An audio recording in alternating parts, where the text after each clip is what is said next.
a wish that you want to come true? Then this is the card you want to see in a reading. However, like all tarot cards, there is a downside. Stay tuned and learn how to handle the Nine of Cups when it shows up in a reading. Hi everybody, I'm Sue Ellen Clayton.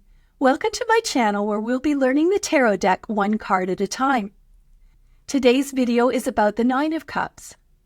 This video will begin with a short description of the card. Next, I'll briefly explain what the card means when it appears in a reading. Then we'll talk about what each element symbolizes and what the card means when it shows up in both the upright and reversed position in a reading.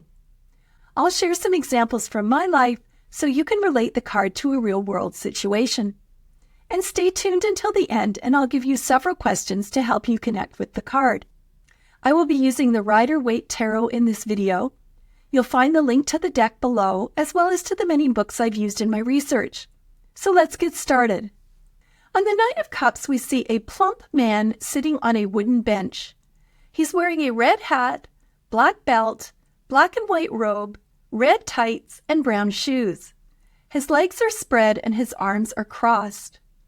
Behind him, we see 9 cups arranged in a horseshoe shape on a high, narrow table with a blue tablecloth.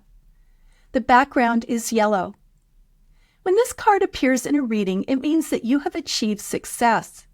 Your dreams will come true and your wishes will be fulfilled. It indicates that the bad times are over and the good times have arrived. It is a card about abundance, prosperity, pleasure, and partying. It can also represent a grandfather figure or a marriage to someone who is older than you. Let's talk about the symbolism in this card. We see a plump man sitting on a wooden bench. The wooden bench indicates that he is grounded.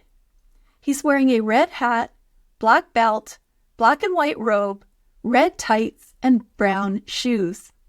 The red hat shows passion and also that his thoughts are very active.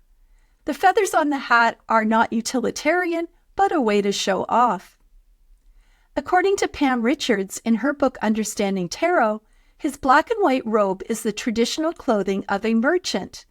His clothing shows that he has a strong sense of self-worth and he is someone who is pleased with what he has gained. The black belt shows his potential and is a way to show that all of his mental desires have come to fruition. His clothing is for relaxation and not laboring. The red tights show passion and the brown shoes indicate that he is grounded. His legs are spread in a relaxed position. His feet, which are facing in different directions, show that he has not made any decisions about his future and for now is enjoying what he has gained. His arms are crossed. Pam Richards also points out that his folded arms form a lemniscate, something we saw in the Magician and Strength cards, which show balance and simplicity, demonstrating that he wants to maintain all he has. His arms are also crossed across his solar plexus chakra, so he may be protective of what he already has. The blue curtain can represent freedom, expansiveness, and spirituality. Pam Richards points out that the tablecloth is not put on very neatly, which may indicate that he isn't focusing too much on his spiritual side because the earthly comforts are bringing him so much pleasure. Behind him, we see 9 cups arranged in a horseshoe shape on a high, narrow table where people can admire them but not reach them. The background is yellow and symbolizes joy and happiness. Marcus Katz and Tally Goodwin, in their book Secrets of the Waite-Smith Tarot, say that Pamela Coleman Smith, the illustrator of this deck, based this character on Shakespeare's Sir John Falstaff from Henry IV, Parts 1 and 2. I'm not going to read the description from Shakespeare because I find Shakespearean English rather tough to understand, but here is the description from Wikipedia, which I've linked to in the comments. While I read, you can look at the painting on the screen, which is painted by Adolf Schroeder in 1867, and see if you think it's an appropriate match. Quote, "Though primarily a comic figure, Falstaff embodies a depth common to Shakespeare's major characters. A fat, vain, and boastful knight, he spends most of his time drinking at the Boar's Head Inn, with petty criminals living on stolen or borrowed money. Falstaff leads the apparently wayward Prince Hal into trouble and is ultimately repudiated after Hal becomes king." Unquote. When the Nine of Cups appears in an upright position, it could symbolize that your wishes and dreams have come true, that there's no reason to hide your success. You can proudly put it on display for everyone to see. It can indicate that there is a point when you have enough. Remember back in the Five of Cups when he was devastated because the 3 cups have spilled? This guy has 9 cups.